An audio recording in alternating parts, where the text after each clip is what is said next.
देश में जहां कोरोना की रफ्तार में कभी कमी तो कभी तेजी दिखाई दे रही है, लेकिन देश में एक्टिव मरीजों की संख्या में लगातार इजाफा हो रहा है। स्वास्थ्य मंत्रालय के मुताबिक देश में पिछले 24 घंटों के दौरान कोरोना संक्रमण के 2,58,089 नए मामले सामने आए हैं, जो कि कल की तुलना में 13,000 मरीज कम आए हैं। रविवार को बीते 24 घंटे में 2,71,202 मामले सामने आए थे।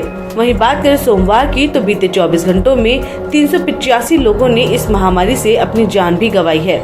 हालांकि इस दौरान 1,51,740 कोरोना के मरीज इससे ठीक भी हुए हैं, यानी ये वो संख्या है जो स्वस्थ होकर अपने घर वापस भी लौटी है। बात करें देश में ओवरऑल कोरोना के आंकड़ों की तो फिलहाल देश में एक्टिव केसेस की संख्या 16,56,341 है। रिकवरीज 3,52,37,461 है। वहीं डेथ टोल यानी मरने वालों का आंकड़ा 4,86,451 पर पहुंच चुका है। टोटल वैक्सीनेशन इस समय 157 करोड़ से ज्यादा दी जा चुकी हैं।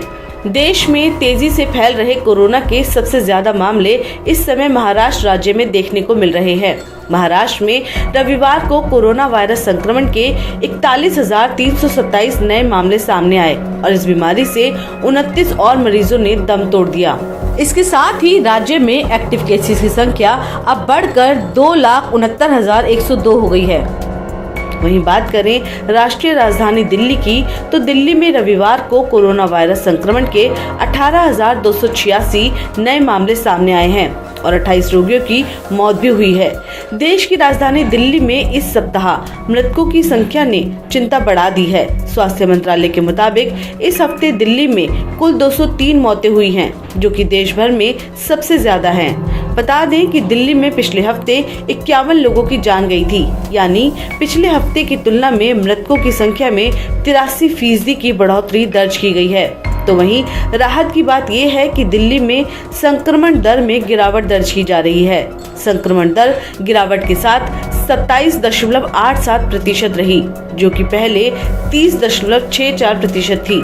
इस महामारी से मरने वालों का आंकड़ा केरल राज्य में भी डराने वाला मिल रहा है। बात की जाए बीते 24 घंटों की तो केरल राज्य में यहां पर 18,123 नए मामले सामने आए हैं। वहीं 128 लोगों की इस महामारी के चलते मौत हुई है। इसके साथ ही राज्य में एक्टिव केसेस की संख्या 1,04,569 हो गई है। कोरोना के नए वेरिएंट ओमिक्रॉन भी तेजी के साथ देश में पैर पसार रहा है। देश में अब तक इसके मामले 8,209 हो गए हैं।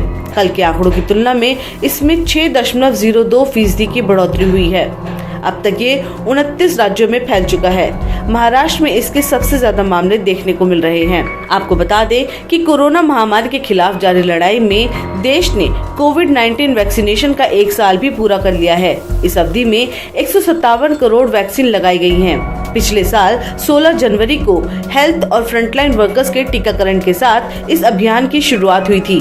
देश की 70% वयस्क आबादी का पूरी तरह से वैक्सीनेशन हो चुका है, जिनमें 65 करोड़ लोग शामिल हैं। देखिए, जैसा कि हम सबको पता है, कोरोना एक बहुत बड़ी महामारी के रूप में लगभग 2 साल से पूरे विश्व में है। तो कोई भी नया वेरिएंट आए, इसके बारे में ये कहना कि ये कितना खतरनाक है या नहीं, इसमें तो समय लगेगा। पर क्योंकि महामारी है, पूरे विश्व में है, इसलिए इसको देखते हुए सभी के लिए बहुत ज़रूरी है वैक्सीन लगवाएं। जिन लोगों को नहीं लगी है लगवाएं। अभी वैक्सीन बच्चों के लिए भी 15 से 17 उम्र के लिए भी खुल गया है, तो मेरी सबसे दरख्वास्त है कि वो लोग भी वैक्सीन लगवाएं। अपने घर में जो बड़े बूढ़े हैं वो घर में रहें। जो भी लोग बाहर जा रहे हैं, काम से जा रहे हैं, जिनका जाना ज़रूरी है, मास्क लगाएं, अपने हाथों को सैनिटाइज़ करें। बाकी यही सब चीज़ें बहुत ज़्यादा इम्पॉर्टेंट हैं, क्योंकि महामारी है, वो आगे किस रूप में आएगी इसके बारे में कहना मुश्किल है। पर हमारा काम है कि हम अपने आप को और अपने परिवार को बचा के चलें। तो कृपया मास्क लगाएं, हाथों को सैनिटाइज़ करें।